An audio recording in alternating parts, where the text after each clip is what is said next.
স্ত্রী তার স্বামীকে নাম ধরে ডাকতে পারবে কিনা, এই প্রশ্নের উত্তরে আমরা মৌলিকভাবে বলি, সাধারণত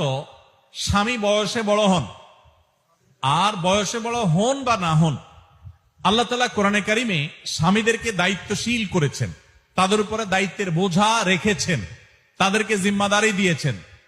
যার কারণে তাদেরকে অভিভাবক হিসাবে শ্রদ্ধা করা স্ত্রীর কর্তব্য। স্ত্রীকে যেরকম স্ত্রী হিসাবে সর্বোচ্চ ভালোবাসা দেওয়া, সদাচরণ করা স্বামীর কর্তব্য,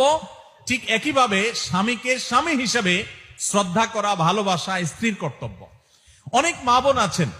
যারা 5 ওয়াক্ত নামাজ পড়েন, বোরকাও পরেন,